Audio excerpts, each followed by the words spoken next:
Tunashindwa kufanya ziara wakati wa masika kwa sababu unaweza ukapigwa mawe, barabara ni mbaya, hata hizo zilizotengenezwa kwa kiwango cha changarawe hazipitiki. Ulikuwa ni mjadala wa moto uliochukua takriban vikao viwili mfululizo bungeni Dodoma, na hii ilikuwa ni bajeti ya Wizara ya Ujenzi iliyowasilishwa na waziri mwenye dhamana Mheshimiwa Abdalla Ulega mnamo Mei 20 mwaka 2026.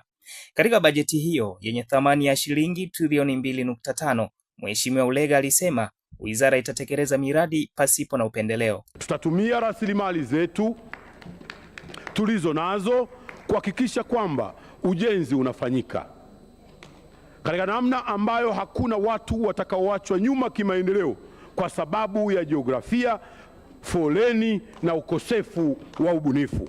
Hata hivyo, baadhi ya wabunge hawakuridhia, hasa baada ya kuona kuna haja ya kufanya maboresho katika bajeti hiyo. Bunge lilionekana kugawanyika kwa hoja, kwani wengine hawakutaka ipitishwe. Mheshimiwa Waziri Ulega, nenda kaangalie na wizara yako, basi mrekebishe hizi barabara angalau zipitike. Hadi wabunge wenzetu wanatucheka. Tunajisikia vibaya. Juzi ilibidi twende tukajifungie pamoja wabunge wa mkoa Mara tulie. Hili jambo siungi mkono na nitashika shilingi mpaka tufike mahali. Tengeni fedha tuanze safari ya ujenzi wa barabara hii. Kuunga mkono ni kuwasaliti, na mimi na matumaini wabunge wa kusini watasimama na mimi kwenye hili. Fedha itengwe kwenye hii barabara. Sometime ni bora kuambia wananchi ukweli kwamba hii barabara kwa sasa hatutajenga kwa sababu hatuna bajeti, na sio kusingizia mvua, na Mwenyezi Mungu anawaona. Mnasingizia mvua wakati mwaka jana kulikuwa na kiangazi, mwaka juzi kulikuwa na kiangazi. Hivyo viangazi vya mwaka jana na mwaka juzi mlijenga wapi?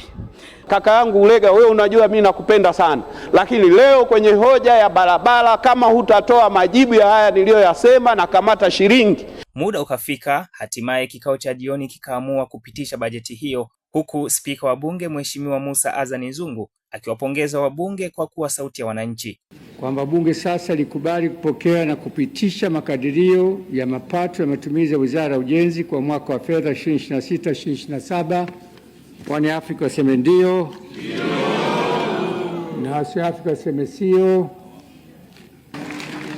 Kwa Mheshimiwa Waziri, wewe ongea sana, lakini kwa kweli mnafanya kazi vizuri sana, wewe na naibu wako, na sio pekee na wataalamu, katibu mkuu na wataalamu wote wa TANROADS na wataalamu wote ambao wanashirikiana na wewe. Lakini washukuru wabunge, mmelitimizia haki wananchi wenu kwa kuwasemea ndani ya bunge. Kupitishwa kwa bajeti hiyo kunaifanya Wizara ya Ujenzi kubaki na matumaini katika dhamira yake ya utekelezaji wa miradi ya maendeleo kwa mwaka 2026 na 27.